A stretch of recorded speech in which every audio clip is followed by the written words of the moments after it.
I'm VK. Guys, welcome back to my channel. This is a story of what if Madara reveals himself to be Naruto's grandfather.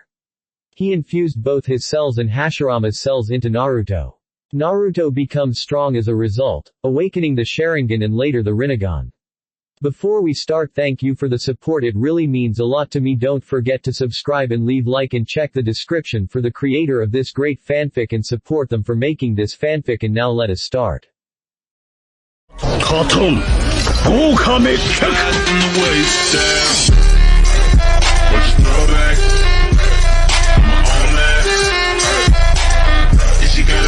Hey, I have returned. Before I say anything, I better get to the chapter before I bore someone. Chapter 26. Yap, Uchiha Naruto indeed. Naruto's hideout. Naruto stared at a map in front of him. He did not just want to be in power in Konoha only, he wanted to be the source in all the elemental nations. He wanted cages to come to him looking for business, looking for assistance. That is why he had set up Otogakur. The village was key to everything, but even if it was lost, which was nigh impossible, he could still create something again. Possibilities were endless as long as he lived. He wanted the name of Uchiha Naruto to be known everywhere, his name had to be law. He would create something, influence his power to make the cages and leaders of villages come to him in all their humbleness. If that happened, he could have all the quietness he could need. He could get rid of anything that was the enemy and then he could relax. Koyuki, the princess of the land of snow, was going to be in Otogakur in a few days. She would meet Karen and Gurren, but he had made sure to have them mention his name since she already knew him. It would make the negotiations easy. The land of snow was more advanced in technology than any other village. He wanted the technology to be in Otogakur, and they are the only land to use trains, he needed their manufactures. He wanted to create a railway that would be all over the land of fire, coming from Oto. It would make Otogakur reachable to anyone and in a short period of time. One would be lazy to visit the village, but they would surely go there once the train was built. Having sent Karen to Otogakur was certainly going to work on his favor. It would truly. The girl worked with Orochimaru and knew her way around a laboratory. She had a scientific mind. With what he was thinking now, he could have her training stopped so she could focus on the project he wants her to do. He would make sure she got the funds she needed to build her lab. She would head a division which dealt with technology and research. The girl also knew a lot about the human body, she would be useful in that area in terms of experiments. The experiments would be different from the ones she did with Orochimaru though. Another matter would be a research facility. It would be helpful if he had such facility that would contain all known information about everything within the elemental nations. He would have to find the location of such a facility though, since it is bound to be huge. He looked again the blueprint of Otogakur. There was still a large space that was not occupied in the west side of the village when looking from the gates. It was not far from the Crystal Palace, it was just a few blocks away. He wanted to build something big there. But it would not be as exquisite as the Crystal Palace. Nevertheless, it would probably be the largest building in Otogakur. He wanted to build the building for various things. The first floor would be a hall, where meetings will be held. Since he plans to have all cages under this thumb and dancing on his palm, he would have them hold meetings in such a place. The land of iron would no longer be needed to hold cage meetings, but Otogakur will host such meetings. This floor will also have a large kitchen. The second floor will be a library, a large library. The library will be in different sections. There will be the shinobi section, and village history section. This section will hold all the history of all villages. He had all that knowledge at his disposal. The library will also include a lot of things that will be probably useless to him. It was not that he would even use the library given that he already knew everything he had to know. But he to sell the act, it would be made. The third floor will be a place to relax. Karen and Gurren could figure out what to have in that room. He was not going to figure out what women needed to relax. His mind could not process such things. So the space for this floor, he would leave for the women to handle.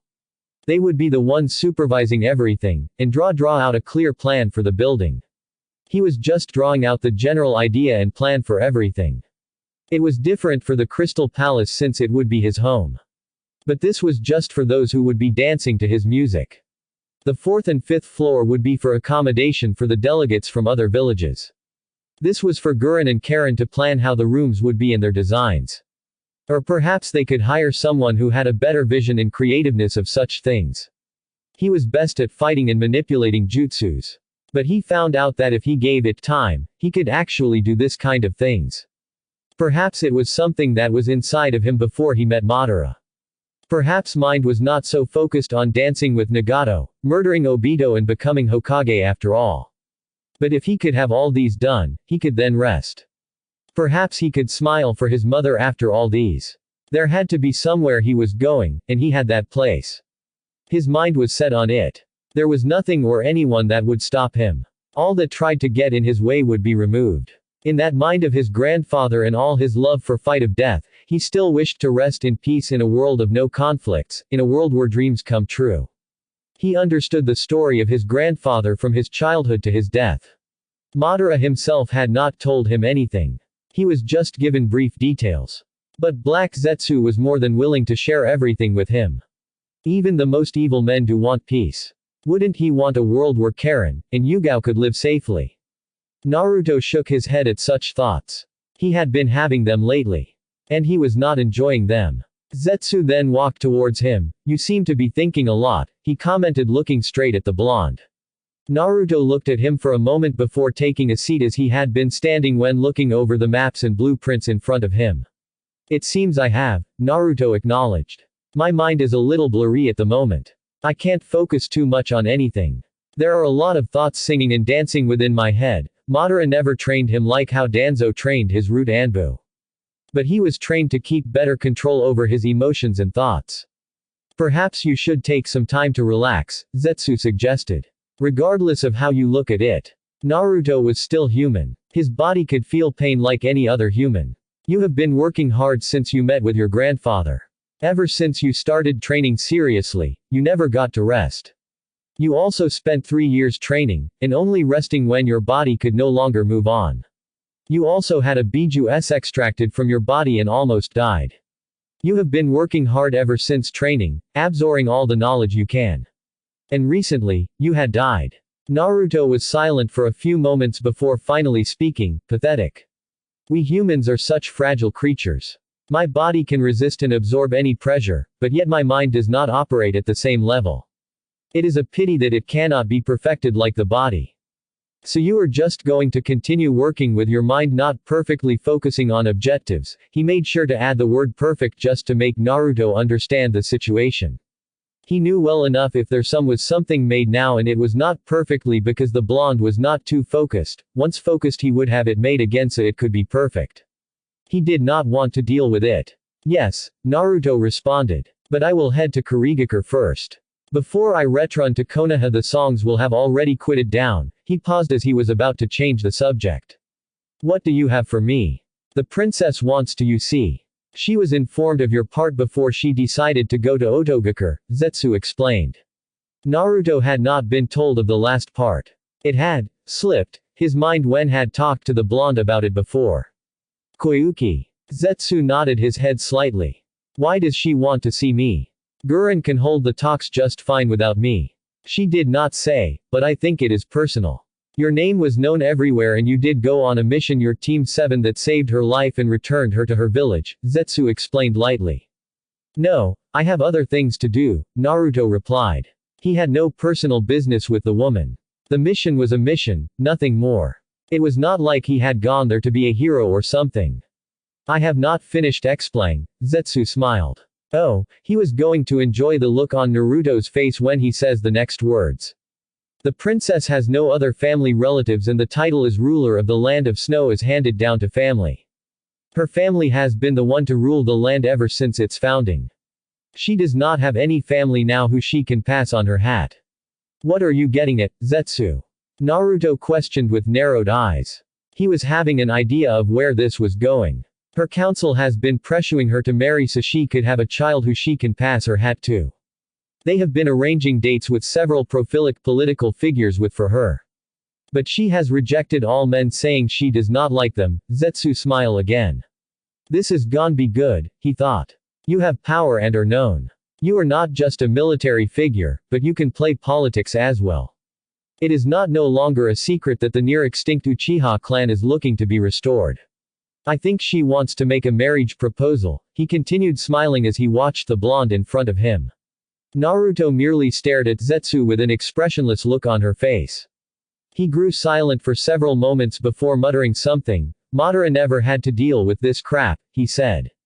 Her request has been denied. He did note that Zetsu was enjoying this. But he did not comment on it.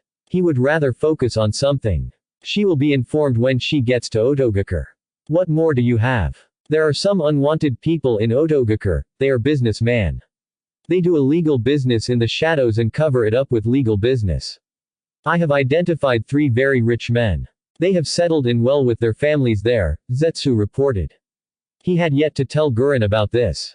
She may be leading Otogakure now, but she did not have the final say in everything.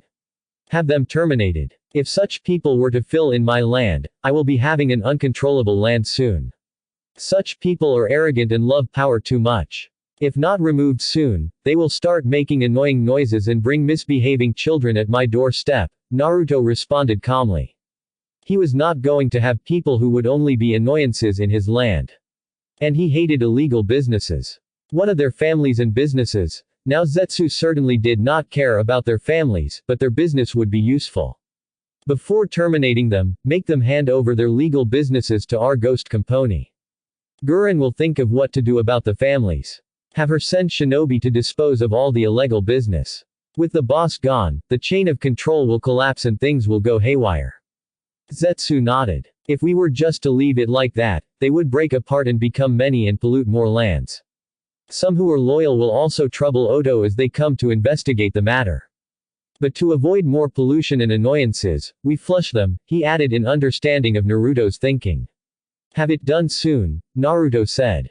He had no problems in taking the business of a man who lived off by watching other people suffer. He felt no shame in taking their business and making use for it to Otogakure. The ghost company worked for this matter. He always made sure no evidence was left and no one could trace everything back to him. Has my new gear been prepared? Zetsu nodded slightly. Do you want it now? No. I will take it when I leave, Naruto replied standing up. I have to spend the next few days training. And I also have to do the finishing touches on the Hiraishin. He picked up a scroll and handed it to Zetsu. What is it? New developments for Oto. Hand it to Gurren and have her start everything as soon as possible. Like the previous projects, I want these ones done to perfection. He then disappeared into the darkness of the hideout to do his needed training. 3 days later, Konohagakure, Sasuke sat alone in the Uchiha compound trying to wrap around his mind about the fact that his clan would have been standing. He would still be having his parents and brother if it had not been for Konoha. But at the same time his family had attempted a coup d'état. The village would have been plagued into chaos if that had not gone along. This village was co-founded by his forefather, Uchiha Madara. He could not abandon it, but he failed to comprehend why all this could happen. Was it worth killing everyone, even the innocent people, just so there would be no rebellion? He certainly did not think so. The world was a lot more screwed up than he had thought. He had thought he had seen everything with Kakashi, but he thought wrong. Konoha had more dark secrets than he would like. What he did not fully understand was why Naruto would simply sit and not do anything against the village.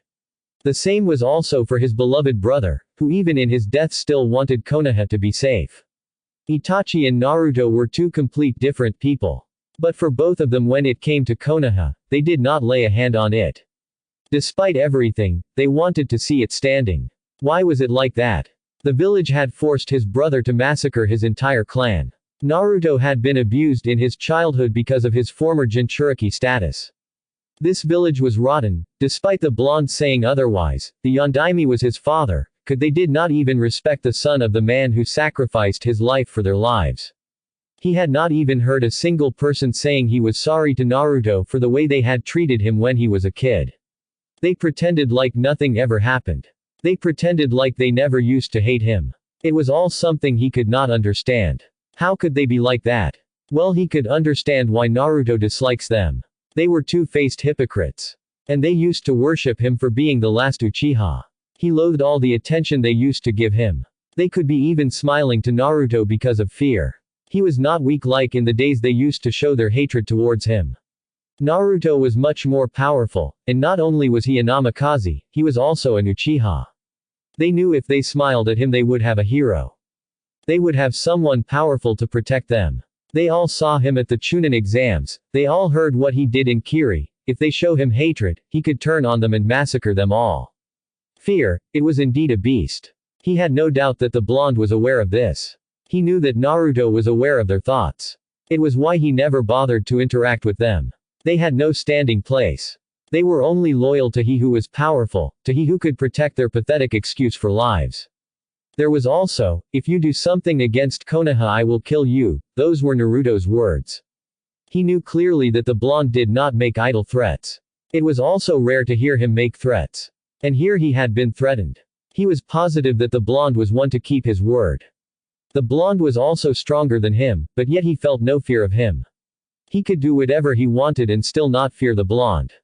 There was also something that was holding him back from doing anything rash. It was inside of him, like a little voice telling him to calm down. He was brought out of his thoughts when he saw the door open. It had to be Yuga or Kakashi. No one would come in here and simply walk in without knocking other than those two. Ah, it was Azuki Yugao, looking lively as always. Hello, Sasuke, she greeted with a small smile as she walked towards him. Sasuke forced a smile. Somehow he had been finding it difficult to smile since coming back to the village. Hi, Yugao-san, he responded as polite as he could be. It was this time that he wished he could not fake things like Naruto could. If the blonde had no smile, he would not force it. Is Naruto in? She questioned still standing. Since she heard the Uchiha had returned from a successful mission to stop the Akatsuki, she had decided to come here. He had left with her blonde love interest. She thought they would have returned together. No, we went our separate ways after dropping Yugito, the Jinchuriki we rescued. He said he had something due to before returning. Sasuke paused as he watched Yugao's slightly disappointed look. Did he say when he will return? Her disappointment was also clear in her tone. Sasuke shook his head. No. I don't know when he will return. He seemed preoccupied with something. And after everything, I think he wants to clear his thoughts, he explained in thought. He was not sure, but it was a guess. The blonde did not look quite himself. Oh, that seemed to make her smile, somewhat. I will be gone then. Have a good day. She then turned around to look at leave the house. She stopped though as she remembered something. Your friends are outside looking for you. Friends. Yugao nodded. Your peers, they must have heard you came back alive and well after encountering the Akatsuki, she explained before leaving the house, slowly. Sasuke stood up as he went towards the door. Well, I guess I can use the distraction, he said to himself as he went to see his peers. No doubt they wanted to see him so that they could do somewhere and laugh. Perhaps the distraction would help him forget about his thoughts for some time. But he knew he could not run away from them forever. After this, he would speak to Kakashi about it. Kakashi could offer some help. He was the only one he knew who could offer him support and trust, aside from Naruto. Kurigakure a week after Naruto finished his training. He had Zetsu summon him within Kiri. He had spent time doing 4 different trainings, a few shadow clones did the finishing touches on the Hiraishin. He had been able to finish working on it and make use of it. Of course, his use of the space-time jutsu was not as good as Minato. He had also been doing advanced chakra control exercises with a number of clones. A number of clones were putting into practical what he had been learning over the past 3 years in medical ninjutsu. He was no good in it, like a medical ninja. But he had learned a few basics. Madara had studied Hashirama's medical ninjutsu. The man was a god in terms of medical ninjutsu. It was another point that Madara had to admit that Hashirama was also superior to him in the regard. It was also not different from him. He could only learn the basics, and apply them. Despite wishing to surpass everyone in all areas, medical ninjutsu seemed to be beyond him. But he did not necessarily need it since he would always make sure that he was not wounded carelessly. His disease had troubled him because he was not very level best in the medical department. Well, it did not matter anyway. He had also spent time training, physically, to regain all his mobility. Over the past weeks he had not been able to move freely because of the annoying problem he had, but now he could move freely and even fight in taijutsu battles at a greater level than he could when he was a genin. He had worked his body day and night without rest. He had only rested a day, before coming here, but it was not enough. He would rest while he is back in Konoha. Once getting inside the village, he had walked peacefully towards the Mizukage Tower. He was not hiding himself or his presence to anyone. He did not do such things. People were able to recognize him though, but when they did, he took the rooftops to avoid annoying noises. The Anbu had also taken notice of him, but they kept their distance. It was probably because they knew who he was. Although it was annoying that they kept following him, he did nothing, nor even look at their direction. Finally arriving at the Mizukage Tower, he used the entrance to enter the tower. No one would think that he was there to assassinate the Mizukage given that everyone had seen him. But that did not stop the Anbu from watching his every move. He walked within the tower, without getting lost until he reached the receptionist. He looked at the woman. Is May in? The woman looked at him with a blank look. May, he studied his features before looking away for a moment. She looked at him again, this time smiling though. You mean Mizukage-sama? Naruto did not respond. She is in. Let me go and see if she can see you now. There is no need for that, Naruto responded walking towards May's office leaving the receptionist to shrug her shoulders. May's office. Naruto opened the door without even knocking. He found the woman taking a nap with her head rested on the desk. Her Anbu must have not told her I was coming, probably to surprise her, Naruto thought as he stood leaned against the door frame and folded his hands across his chest. This is a lovely surprise, he said calmly, enough to startle the Mizukage. May woke up abruptly as she heard the voice. Her eyes became wide slightly as she saw who it was. Naruto, she studied him from head to toe. He wore a new attire, he was wearing a dark red cloak, it had high collars, and it reached underneath his knees. Under the cloak, he wore black pants, like always, and a black shirt which was visible because his cloak was not fully zipped from the front. He also wore black gloves and black shinobi boots, as always. He did not have his gunbai strapped behind him or any weapon that she could see. He was also not wearing his headband, she noticed he was not wearing it even in Konoha. The new look fitted him quite nicely. In front of her was her fiancé, not the man who always wore armor everywhere. She smiled at him, a pure genuine happy smile. She stood up and walked towards him. Without even thinking anything, she engulfed him in a warm hug. Naruto did not respond at first. But with a sigh, he wrapped his arms around her. She did not let him go, she just hugged him with a content smile on her face. Odd, Naruto did not feel like pushing her away. He felt something, like when his mother hugged him, but it was different, yet there was the same warmth.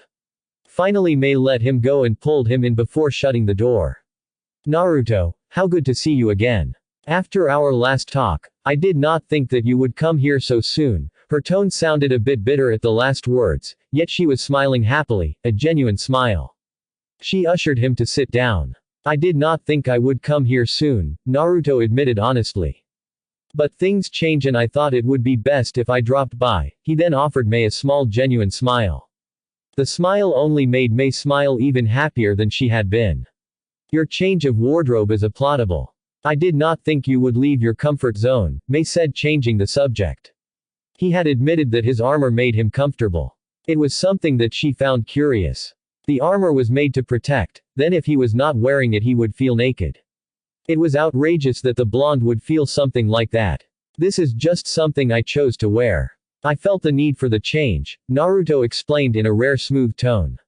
This was something original. He was not wearing something that someone used to wear. It looks good on you, more than your previous attire, May commented while still smiling. So what brought the change? She asked, returning to their earlier conversation. Naruto looked straight into her eyes. When he had been in the afterlife, he was alone, like he had been before he met Madara. There was no one there with him in the afterlife. The experiences he had told Zetsu was empty. It seemed as if it was his life, it was empty. That brought much thought to him. He did not want his life to be empty. If he had not been revived and met with his mother again, what was it worthwhile that he could tell her that he had achieved? If he had met his grandfather, what was it that he could tell the man? He had yet to kill Obito, he had yet to become Hokage. Anything useful that he had done now was only Otogaku. But for all his worth and power, it was not enough. How he loathed talking about emotions. Why? Because it reminding him of his emotionally damaging past. He had never worked on that with Madara. Just a few experiences. Finally he responded to Mei's question. While he was still looking straight at her, his eyes changed from the eternal Mangekyo Sharingan, to the normal Sharingan, before coming crystal blue. My original eyes were blue. Mei then realized that each time she saw him, it had always been his Sharingan, not the normal eyes. She also noticed that he used past tense in reference to his eyes. Yes, but I'd rather not get into that. Mei became silent for a moment. Naruto had just shown her a part of him that she did not know.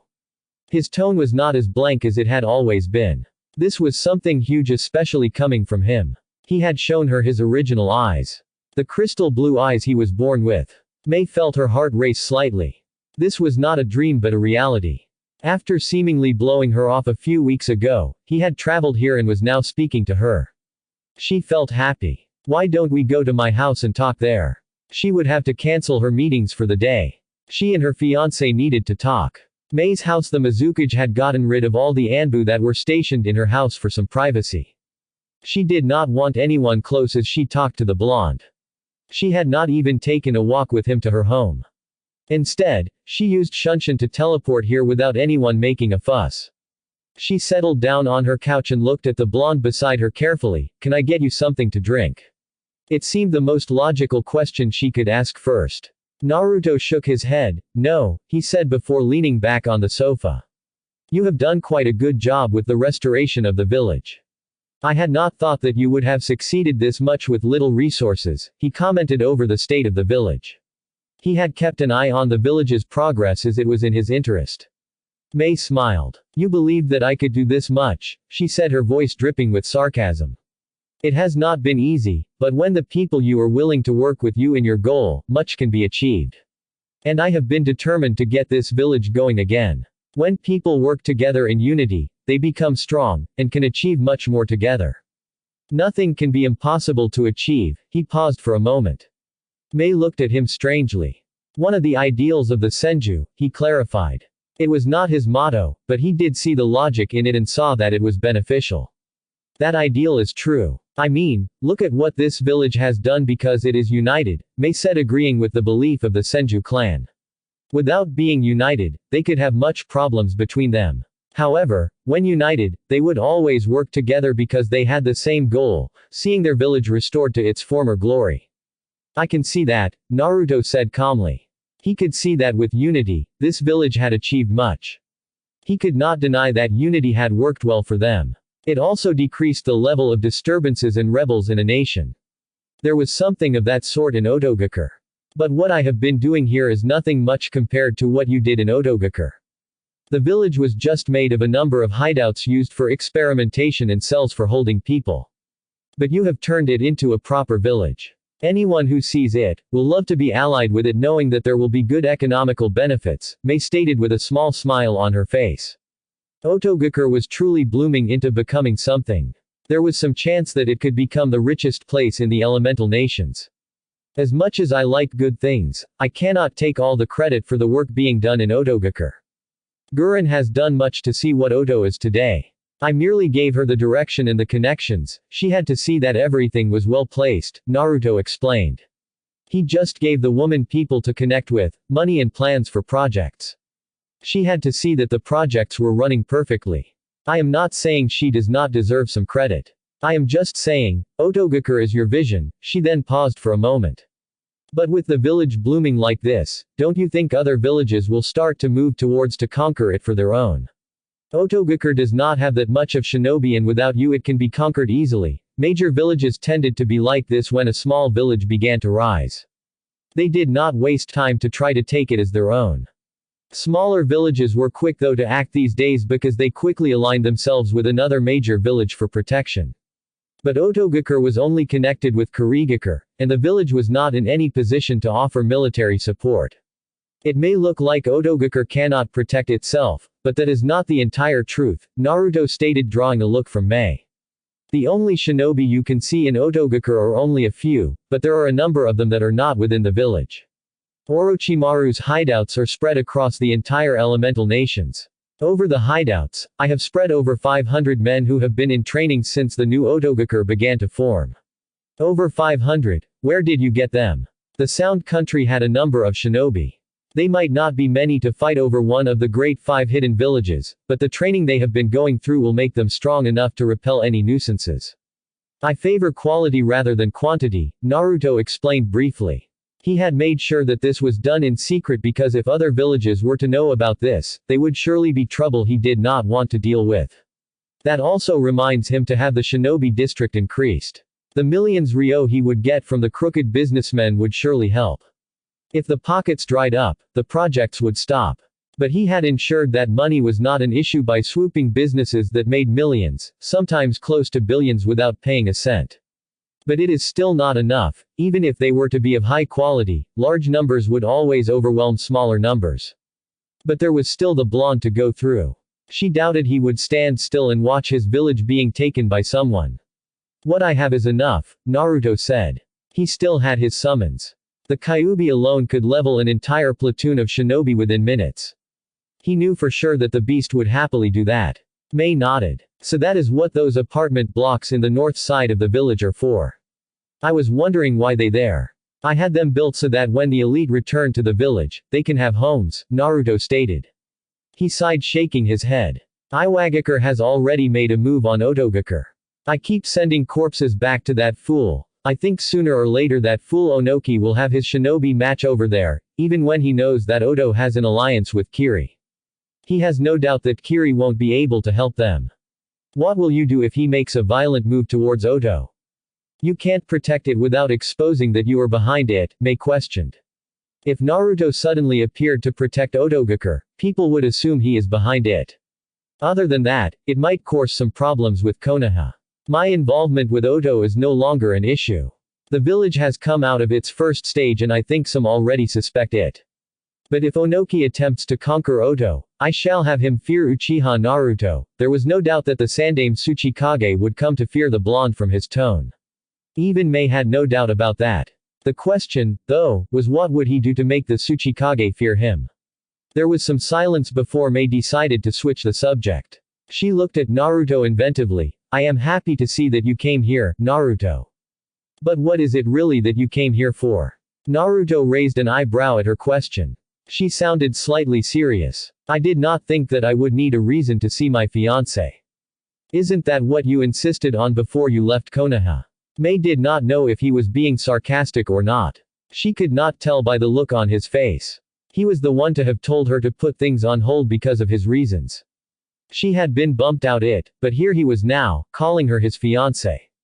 What was really going on here? Are you really Naruto? Her question only seemed to amuse the blonde. So you are Naruto? She paused for a moment waiting to see if he would say something. But nothing came out of his mind. What changed? You treated me like crap last time we spoke. And you were an uncaring, cold-hearted bastard, he spoke honestly. Naruto though, felt no offense in those words. She almost cursed him when he just shrugged. It has been brought to my attention lately, he did not seem to be concerned about it though. Well, he never did seem concerned about anything. That is because it is true. I should have told you that before I left. The person who told you that must know you better to know that even if she spoke those words, you would not be offended by them, Mei stated calmly, while looking straight at the blonde. Why do you Terumi Mei take interest in a cold-hearted person like me who cares for little and does not treat you with care?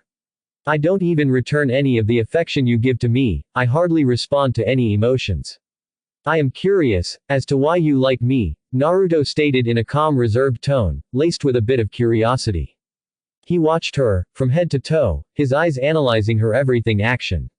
All he got from her was honesty. Mei smiled at him. I questioned myself once in a while. But in the rarest of moments when I saw you smile outside of the battlefield, I knew that deep inside you are a good person. I can tell that not every part of your heart is filled with darkness. You have power, but you don't use it for evil intentions. When you came here for the first time, I could not say this because I could never really understand you. But now I know that something unseen draws me to you. You had problems in the past that left an emotional scar, You try to suppress your emotions, because it is this emotions that gave you pain when you were younger. If you had been as you are now when you were younger, you would have never experienced pain. This is why you hate dealing with emotions. I would imagine that in your past, you had much pain, and if not dealt with, it will take much for you to recover. You not as cold-hearted as you think you are, but one thing is you are selfish and only look after your interests. You also dislike making emotional attachments because that would make you deal with emotions. Tell me Naruto, what do you think when a man rapes and abuses women? Evil men and death, Naruto responded shortly. See, you know what is right and wrong. You would kill anyone who makes anyone suffer because you know what pain is. What I am trying to say is that, despite all your flaws and questionable choices, you are still a good person. With the right people beside you, you can do much for this corrupt world we live in. And there is also the fact that you are a handsome young man, she winked at him in the last part. Naruto shook his head, ruffling his hair for a few moments before looking back at Mei. He gave her a small smile. You have made a good analysis of my personality and actions, that was all he could say after all those words Mei had said. After our last talk, I was quite infuriated and embarrassed really. I sold myself to you like a whore and you rejected me. I sort of felt cheap. When I got back here, I questioned why I even like you. And so I spent days thinking and making notes on everything about you, your past, actions, words and character. It was then that I came to this conclusion. She sounded proud of her accomplishment. She was not going to hide the fact that he had treated her like dirt. I don't know if I never noticed or just did not care you felt that way. But perhaps my lack experience in dealing with such situations is at fault. He seemed thoughtful as he spoke. You are definitely an interesting person Naruto. After all that I have said to you, you can still look that way, Mei stated smiling warmly. If I reacted differently, I wouldn't be Uchiha Naruto, now would I? His response actually caused Mei to giggle. Possibly for the first time because the blonde was always in a business mode speech each time he spoke to her. Nah, you certainly would not be Uchiha Naruto. But I guess that is what makes you unique. You say wanted to be loved and experience love when we were in Konoha, Mei nodded her head in agreement. When I was younger, I used to have such thoughts. I was just an orphan, thinking that my parents dumped me, I was lonely. Such things caused me to long for affection because I did not have any of it. And now, Naruto merely gave Mei a small smile before he took out a small box from his cloak. He handed it to Mei who took it with slightly shaking hands. When opened it and found a ring. It was beautiful. I find it hard to believe that you would get something like this. Or even have time to buy this. Where did you even get it? Mei asked while her eyes were staring at the ring. A friend of mine brought it to my attention that I needed to get you this. I honestly don't feel that such a thing is needed. But when I was in Kumo, someone pointed it out to me that I ought to even if I see no significance on it. She was the one who bought it. Mei noted that he said she. But despite all his words, she still loved it. So you did not get one yourself, a realization dawned on her. I am a shinobi, was the reply Mei got from Naruto. So you would rather be armored with a gunbai, swords, and kunai rather than wear a ring, she said earning a nod from Naruto. Mei shook her head at this. Nothing much mattered anyway, as long as he got it for her. She moved closer to him before staring into his eyes while her forehead rubbed against his. She then kissed him softly for a few moments before stopping to smile at him. I have always wanted to do this, so please don't reject me, again, she whispered softly. Mei then sat on Naruto as she again kissed him. As per her plea, Naruto did not reject her. Later that day it had already gotten late, but Naruto was still at Mei's house. They were sitting around a dining table, eating. It was a meal Mei had prepared for both of them. The woman was eating with a broad smile on her face. Naruto's expression had returned to being slightly impassive. He ate slowly without even looking at the happy woman across the table, she seemed to be in her own world. It was the first time she had ever cooked for the blonde and the first time she ate dinner with him. It was quite enjoyable. She then looked him after she had finished eating, when are you going to leave? In all truth, she did not want him to leave sooner. She wanted to spend the night sleeping beside her fiancé. After I finish eating, Naruto replied simply looking at his food. Despite not looking at Mei, she could feel her frown at his response, but that did not make him look at her. He just continued eating. Why can't you spend the night here? I would appreciate the company, she was staring him. Naruto then looked at her before responding. I have to travel the whole night. You can't find anyone any boat at this time of the day. How will you travel all night? The boat or a ship was the only way to leave Kiri since the village was in the middle of the sea. And a distance away from the other shinobi villages. If the blonde had wanted to leave, he should have made arrangements during day. I have already made arrangements, Naruto responded, making Mei's frown deepen. Her smile was all but gone. Can't you postpone and leave tomorrow morning? I had thought you would spend the night here, Mei said with her deepened frown not disappearing. After all, he was just going to leave her. He had not spent more than a day here, and was ready to leave. I had not expected things to turn the way they did. But even though things went the way they went, my plans will not change, Naruto said, pushing his plate away from him as he had finished eating. What is it that you have to do that is enough to make you leave your fiancé in the cold? I have a meeting with the Fire Daimyo tomorrow morning. Fire Lord. Tomorrow. But you can't make it in time at this time. There is no boat that can get you to the Fire Country and you will have to travel after that, Mei said. Now her frown had disappeared. She could understand now why he could not miss the meeting. The Fire Daimyo was an important person. If one had set up a meeting with him, you had to show up or things would not go right. But then again, this was Uchiha Naruto.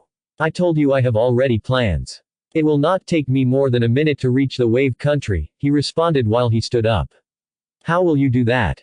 Mei looked at him questionably. Unless he was the Yondaime, she could not believe that. Naruto took out a three-pronged kunai, he then gave it to her. You know what it is. If there is anything, call me, he then sighed, turning away from her. His gloves were somewhere in the sitting room, he needed them before he left. Tomorrow is going to be one hell of a day. Fire Daimyo tomorrow morning, then I have to be at Konoha before noon.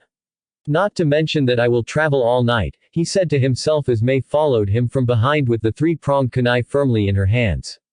You know, when you came here, I thought you were going to stay for a few days. But I guess it can't be helped, she breathed a sigh. Well, thanks for coming here. It really did help clear my mind off a few things. Naruto nodded as he searched for his gloves. When he found them, he turned to the Godime Mizukage. Don't call me because you are bored, because if you do, next time you do it I will ignore you, he then disappeared in a yellow flash. Mei did not know if he was joking or being serious. But he certainly did not seem to be joking. Yet again, if he was joking, he would have kept it calm like he was not. She hated the fact that she could not read or get a clear meaning over some of his words. Well, it did not matter anyway. They got their relationship started. That was all she wanted. Soon, he would visit her more and spend the night. Mei smiled as she went to bed. Tonight, she would certainly have a good sleep full of blissful dreams. The following day, Konoha, Naruto needed rest, he had been depriving his body of it recently. When he does sleep tonight, he would certainly not wake up soon. He needed much rest. The trip to the daimyo's place had been rather dull. He did not waste time to teleport back to Konoha. He had returned while it was still morning. He had spent the day in the Uchiha compound. Despite not going anywhere, his presence had been made aware. Tsunade has sent for him, but he had taken his sweet time to get to her. When he went to her office, he did not find the woman, he only found her assistant. Where is Tsunade? He asked the woman who was sitting behind the Hokage's desk doing the paperwork Tsunade was supposed to be doing. Naruto did not care much about it. Shizune smiled nervously looking at Naruto. She did notice his new attire, it was less intimidating than his previous one. She did not know how to respond to the question because of the reasons why Tsunade was not in. But she could clearly see that the blonde was waiting for an answer. She could not lie, the Sharingan could tell if she was lying or not. She went out to get a drink since she knew you would take your time to get here. The reason the Godime had even went out was because she had stashed away all of her sake that was within the office. Before Naruto could respond, Jiraiya appeared. He looked at Naruto. She is quite upset today, you should be careful with that you say. The man seemed to wince at his own words. Naruto noticed that he was bandaged from his right shoulder. He did not bother to question what had happened though. Upset is an understatement, Shizune stated leaning against the comfortable chair of the Godime. Sometimes she felt too comfortable while sitting on this chair. Perhaps it was because she sometimes ran the village on her own while Tsunade is drooling somewhere in her personal residence after drinking too much. Naruto was not too much interested in what was going on. But before anything more could be said, the door to the office was sent crashing through Naruto's face. The blonde dodged it easily. When he looked at the door, he saw the Godime Hokage glaring at him murderously. He had never seen the woman quite infuriated before. Tsunade was mad, not she was furious, scratch that, she was beyond furious. She was tired of Naruto. Seeing that Tsunade had not calmed down a bit, Jiraiya spoke, "You are on your own, Naruto," he said before disappearing from the office by the window. Naruto barely heard him. But he could also see that Shizune also wanted to leave, she just could not because a furiously looking Tsunade was blocking her path. In the blink on an eye, Tsunade was right in front of Naruto, with her first glowing with chakra. She pummeled the blonde in the chest with a left hook and sent him crashing towards the wall of the office. Shizune quickly ran away and none of the Anbu did anything to stop her. Doing something like that would certainly be hazardous. No wonder Jiraiya had left. The punch had not been that powerful, but it hurt like crap. Tsunade was not done though. She lunged into the blonde with her right hand in motion to strike. Naruto knew that it would not be healthy for him if he received the hit. He would probably spend much time in the hospital if he got hit again. The power if this one was definitely far stronger than the previous punch. His Mangekyo Sharingan was activated just as Tsunade pummeled him. The punch drove him through the wall and sent him flying a few blocks away. What was left was a large hole in the office of the Hokage. People tended to run away whenever a wall went down in the Hokage tower. Naruto crashed into a building a few blocks away. His cloak was ruined slightly due to his crash. He recovered quickly though and jumped down the ground. He winced as he did. I was lucky I was able to activate my Susanoo in time. If I had not, that punch would have shattered my rib cage. It got dangerous though, when her punch crushed my Susanoo. I guess her strength is indeed legendary, Naruto stated to himself as he dusted himself up. The villagers just watched him silently. He then realized that he was bleeding from his mouth. It was nothing though, so he wiped the blood off, and smiled slightly. That did hurt. He disappeared in a swirl of flames. He appeared within the office of the Hokage and found the woman sitting down, clearly ignoring the hole in her office. He could see that she had calmed down a little. Jiraiya then returned to the office, but stayed away from Tsunade. Naruto-kun, he narrowed his eyes from behind. Are you hurt? Shizune asked politely. She wanted to heal him if he was hurt. She knew that those punches did not do anyone any good. It seemed a stupid question to ask after seeing him being punched through the wall. But this was Uchiha Naruto who was punched. I can help myself, Naruto said taking a seat. Shizune nodded and went away. Naruto unzipped his cloak from his chest down to his waist and tore his shirt. This exposed his well-toned chest. The blonde did not care if the Hokage was staring at him, or if he could feel some eyes boring into his chest from the shadows. His hand then glowed green and placed it on his chest, surprising both Jiraiya and Tsunade. The former was the one to speak though. You can use medical ninjutsu. It is just what every trained shinobi ought to do. I am rather pathetic at it. But isn't it for every shinobi to have the basic medical ninjutsu skills? Naruto responded with a shrug. While surprising the Sannin that he could admit that he was pathetic at something, and by his calm tone. Regardless, Jiraiya nodded. But shinobi these days no longer take it seriously. They would rather learn elemental ninjutsu than medical. They don't know how useful it is even if it is just basic. The Toad Sage found himself agreeing with the blonde about this matter. Isn't that the ignorance of this generation? They would rather carry a knife than a shield. They focus most on attack than defense. Mei shinobi don't even have a jutsu that is only for defense, Naruto stated as he continued working on his chest. I have come across many of that kind. But the fault sometimes lies on the senseis. They don't give proper advice to their students. Our academy school is also flawed. The students are mostly taught useless things that will not help them in real-life battle. Really, most senseis did not teach their students the proper ways of shinobi. It was why this generation was weaker to the previous generation. There was also the issue of determination in one's training, which many of today lacked. That reminds me of Kakashi. That man is not fit for training ninjas. Perhaps if it were for motivation, he would certainly have been given an award for that. Well, he did do a good change with Sasuke and has changed. I may be wrong. Naruto paused for a moment. Perhaps, Jiraiya, you should retire and train the younger generation. Despite my lack of respect of your title as Sannin, I do no doubt your skill. It was until now that Jiraiya realized that he was talking to Naruto. When talking to the blonde, you had to expect such comments to come. Why should I retire? He questioned, glaring at the blonde. You are old and are past your prime. You have no children, no apprentice. There is no one to pass your legacy. What you had to offer was Minato, but he is dead. When you die, what will be your legacy? If I were you, I would be training someone to pass on to my will. You have lived past 2 wars, any day now, you could just drop dead. And the only one who will cry for you is her. By this time Naruto had finished working on his chest. He then zipped his cloak, ignoring his torn shirt. Now, then, Tsunade, can we get on to why you decided to relieve your anger on me? Tsunade had been listening to the two talk silently. It was like for the first time they talked silently without Jiraiya glaring at Naruto or Naruto throwing insults at the Sannin. Well, it started that way before Naruto became Naruto. Her anger had disappeared, but no completely as she listened to the points they made. They really did make good points, and the blonde said some important things.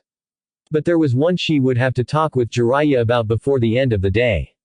Naruto's speech seemed to be different, but he was still blunt as always. But before anything, she had to ask something she noticed. Were you using the conversation with Jiraiya as something to keep you busy or as a distraction while you finished healing yourself? She had noticed that the moment the blonde finished healing himself, he immediately turned to her. Yes, he did not deny it. It was all truth. He needed to heal himself first before getting to the main reason he had even bothered to come into this office. This response did not make the Toad Sage feel any better. Tsunade nodded, before taking a sip of sake she had poured for herself while the two were talking. I thought you would retaliate. There were dangers to assaulting a Hokage, but she was sure Naruto did not care about that. And Konoha did need the blonde. Without him, there would be no Kyuubi. The Biju was another source of their power, they could not afford to lose it. No, I could have dodged your first punch, with the Hiraishin. But I wanted to see how it would hurt. What did not accept was for you to try another round. I must say, your legendary strength is no fuss at all. Even I could not have escaped that punch in one piece without Susanoo. He had made sure not state that he could use the Hiraishin. It would only make much noise now. I should have hit you harder, Tsunade said with a slight glare. But she did not notice he was not being sarcastic. Her legendary strength. If I had done that, I would have gotten you at my mercy and take you to the hospital where I would make sure you stay in bed for at least a month under my supervision. She had a dark smile about her as she spoke. She would give him medicine that ensure he could not move.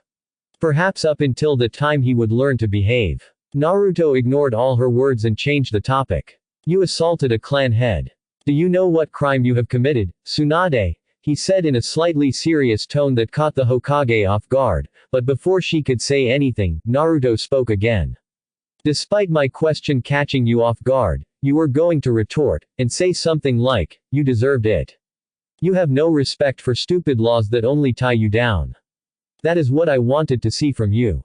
Tsunade narrowed her eyes. She knew there could be a political fallout for assaulting a clan head.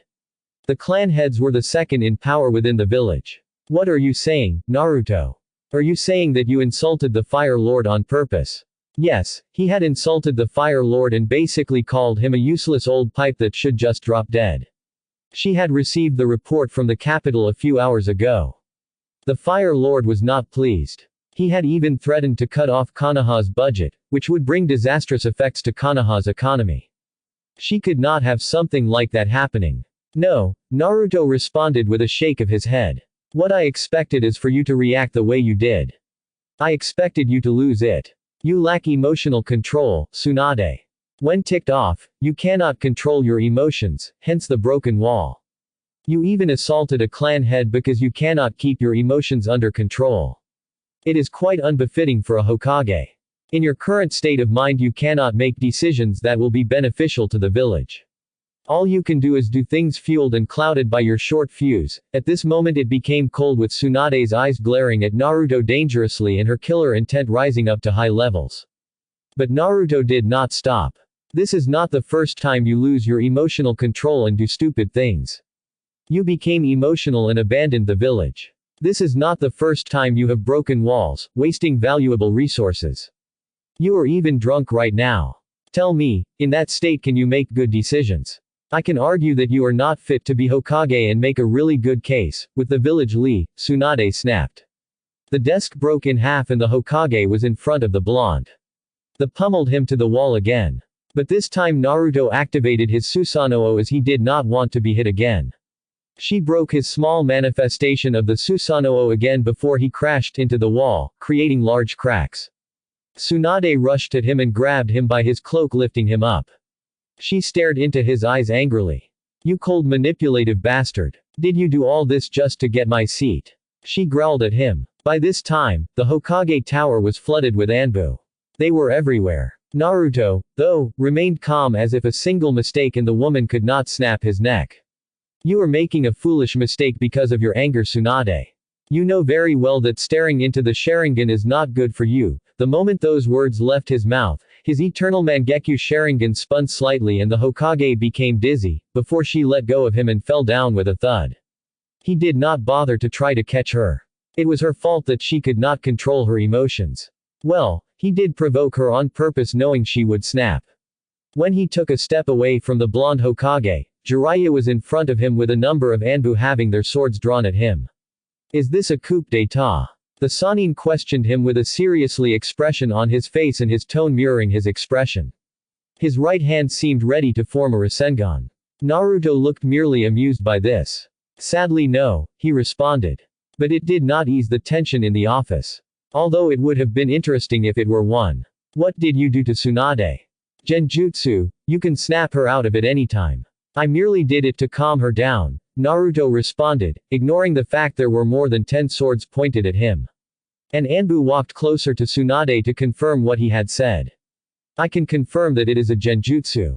She seems to be having sweet dreams judging by her smile, the Anbu reported in a monotone voice looking at Jiraiya, the higher-ranked shinobi. Jiraiya walked towards Tsunade and picked her up. He put her on her seat before turning his attention to the other blonde. Answer her question. No, I am not after her seat. Naruto paused for a moment. Jiraiya, do not think that 10 Anbu can stop me from doing what I want. I know there are a lot of them here. But you should know better. That being said, when someone has their weapon pointed at me, I tend to become excited. And when I am excited, someone dies. You may be powerful, Uchiha. But you must not be at your right mind to think that you can defeat us all, a tiger-masked Anbu stated confidently. They were the elite of the shinobi in Konoha. He had worked with Itachi, who had the Mangekyo, but not even he was this arrogant. Contrary to the Anbu's words, Jiraiya had no doubt that the blonde could escape from the situation he was in. But he had answered the question. He did not think that the blonde would do things in such a manner if he wanted Tsunade's position. Before he could tell the Anbu to stand down, another spoke. Uchiha are very arrogant. Because of their eyes, they think they are above everyone else. Fame is certainly getting in your head, boy, Bor stated, making sure not to look into the blonde's eyes. Not in my right mind. Arrogant. A boy. Naruto smiled. It was not a happy smile. Foolish children. Then a bust of chakra from the blonde sent all the Anbu away from him. The chakra was so high and dense that the walls in the office began to crack due to the pressure. But most of all, the floor where the blonde was standing was left with heavy cracks. The bust of chakra was felt by everyone and made the Anbu tense the amount of chakra the blonde could release in just seconds. Jiraiya was quick to defuse the situation. Naruto, don't do anything rash. Raising your chakra that high will only put the village in panic, the Sannin stated, he too pushed back by the chakra the blonde had released. And I was getting excited, Naruto said, shaking his head. He stopped his chakra, lowering the tense atmosphere and putting the Anbu at ease. The Anbu did not get closer to him, but he narrowed his eyes at them.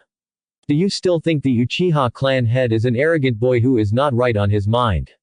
It was then the Anbu were made to realize that Naruto was not just a shinobi. He was the head of the Uchiha clan.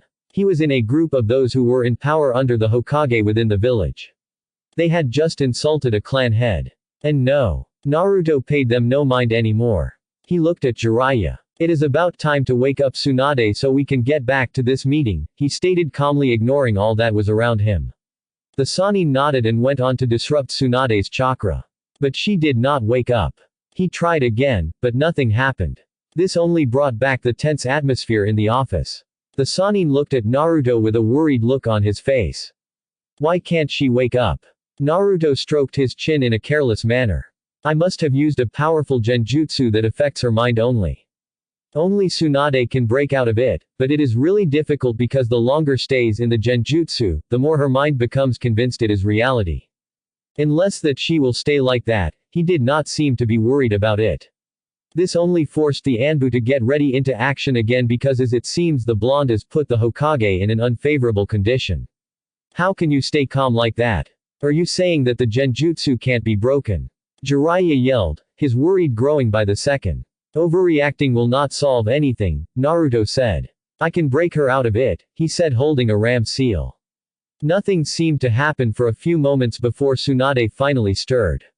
If I do this next time I won't break her out of it. You will have to get a Yamanaka to get inside her mind to convince her that she is in a genjutsu. Seeing that Tsunade was coming back to life, Jiraiya motioned for the Anbu to leave.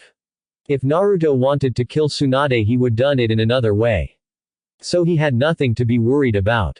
After the Anbu had left the Sannin sat down as Naruto did the same. For a second I thought you were going to kill Tsunade, he shook his head.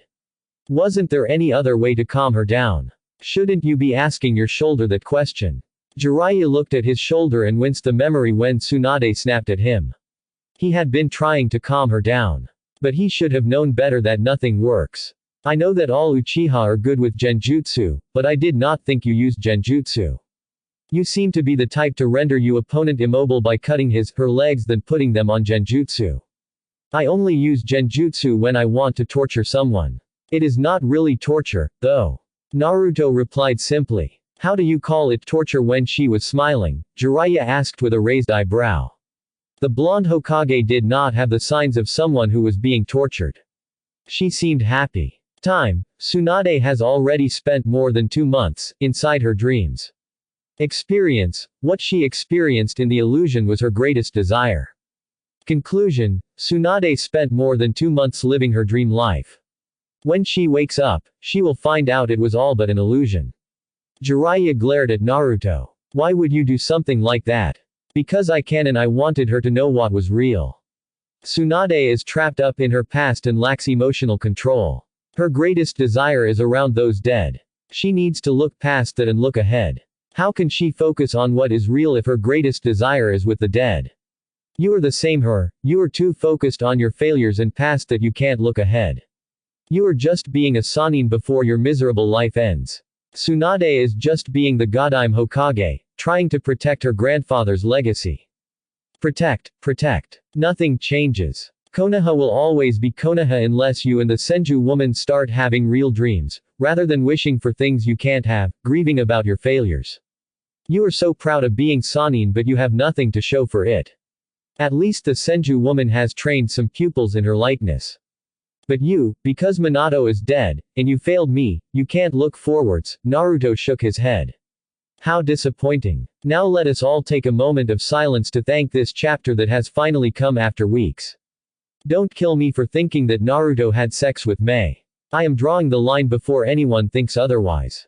I will repeat it again. Naruto did not sleep with Mei. Naruto did not sleep with Mei. I hope that is cleared.